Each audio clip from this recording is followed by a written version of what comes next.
Hello అండి, అందరికీ నమస్తే. Welcome to our channel Shri Varahi kitchen.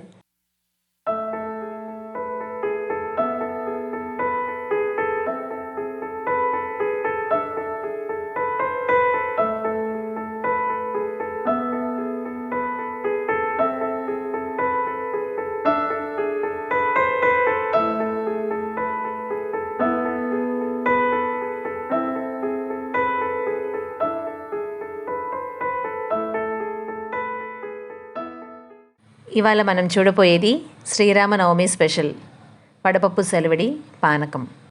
పానకం అన్న పేరుని శ్రీరామనవమి నాడే తెలుస్తాము. పూర్వం అన్ని పండగలకి కొంచెం పానకం చేసి దేవుడి దగ్గర నైవేద్యంగా పెట్టేవాళ్ళు. కాలం మారుతున్న కొద్దీ అవన్నీ మారి ఒక్క శ్రీరామనవమి నాడే కంపల్సరీగా పానకం పెడుతున్నాము. రాముల వారికి వడపప్పు సెలవిడి పానకం అంటే ఎంతో ప్రీతి. ఆ నైవేద్యం చేసే విధానాన్ని ఇప్పుడు చూద్దాము. ముందుగా సెలవిడి కోసమని నేను ఇక్కడ 3/4 గ్లాస్ బియ్యం వరకు తీసుకుని నీళ్లు పోసి 3 సార్లు శుభ్రంగా కడిగేసి మినిమం 2 గంటలు నాననివ్వాలి. 2 గంటలు బియ్యం నానాక ఇప్పుడు మనం తీసుకున్న క్వాంటిటీకి తగినట్టుగా పెసరపప్పు తీసుకోవాలి. నేను 2 స్పూన్లు పెసరపప్పు తీసుకుని నీళ్లు పోసి పెసరపప్పును కూడా శుభ్రంగా 2 సార్లు కడిగేసుకుని నీళ్లు పోసి ఒక అరగంట నాననివ్వాలి. పెసరపప్పు అరగంట నానితే సరిపోతుంది. ఇప్పుడు మనం 2 గంటల ముందు నానబెట్టిన బియ్యాన్ని నీళ్లు మొత్తం వంపేసి ఒక క్లాత్ మీదకి ఈ బియ్యం పోసుకొని ఆరనివ్వాలి. బియ్యం పూర్తిగా ఆరాల్సిన అవసరం లేదు, తడిపొడిగా ఆరితే సరిపోతుంది. ఇప్పుడు బియ్యం ఆరేలోపు పానకం చేసేసుకుందాము.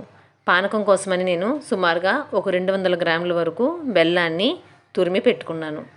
ఇప్పుడు ఈ బెల్లాన్ని పానకం తయారు చేసుకునే గిన్నెలోకి తీసుకుని సుమారుగా 1/2 లీటర్ వరకు నీళ్లు పోసుకుంటున్నాను. నీళ్ళు ఇలా పోసుకుని గరిటతో కొంచెం కదిపేసేసి అలా వదిలేసి ఉంచితే బెల్లం కరిగిపోతూ ఉంటుంది. ఈలోపు మనం పానకం కోసం 1 స్పూన్ మిరియాలు, 4 యాలకుల్ని పౌడర్ చేసి ఉంచుకున్నాను. బెల్లాన్ని నీళ్ళల్లోకి పూర్తిగా కరగనివ్వాలి. బెల్లం పాకంలో ఏమైనా నలకలు ఉన్నాయని అనిపిస్తే గనక ఆ వాటర్ని వడకట్టేసుకోవాలి. ఈ బెల్లం పాకంలోకి చిటికెడు ఉప్పు వేసుకుంటున్నాను.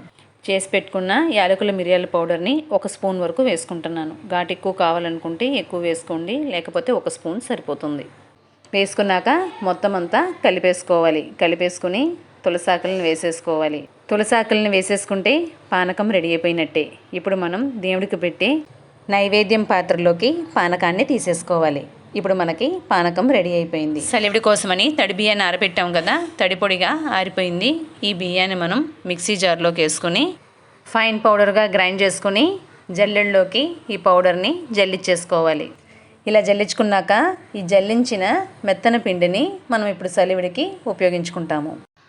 అరగంట ముందు నానబెట్టి ఉంచిన పెసరపప్పుని ఒక స్ట్రైనర్లోకి వడకట్టేసుకోవాలి. స్ట్రైనర్లో పప్పుని వాడనివ్వాలి.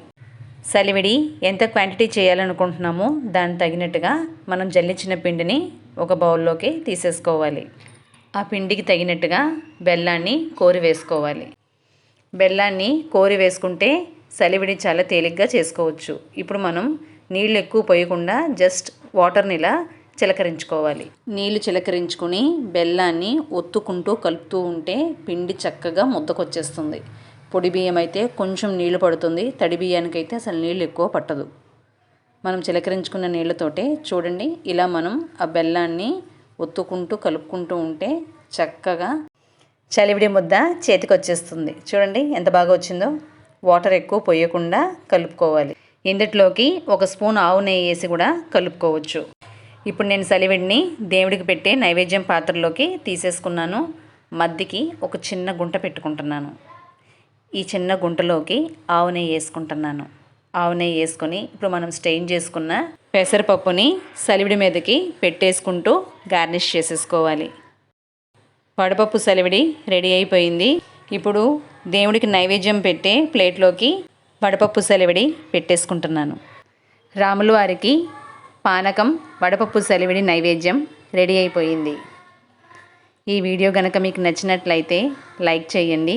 మీ ఫ్రెండ్స్ అండ్ ఫ్యామిలీకి ఈ వీడియోని షేర్ చేయండి. మీ కమెంట్ని తప్పకుండా కమెంట్ సెక్షన్లో తెలియజేయండి. సబ్స్క్రైబ్ చేసుకుని బెల్ ఐకాన్ని ఆల్లో పెట్టండి. అప్పుడే నేను పెట్టే వీడియోస్ ఫర్దర్ నోటిఫికేషన్స్ మీకు వస్తాయి. This is Tilaka.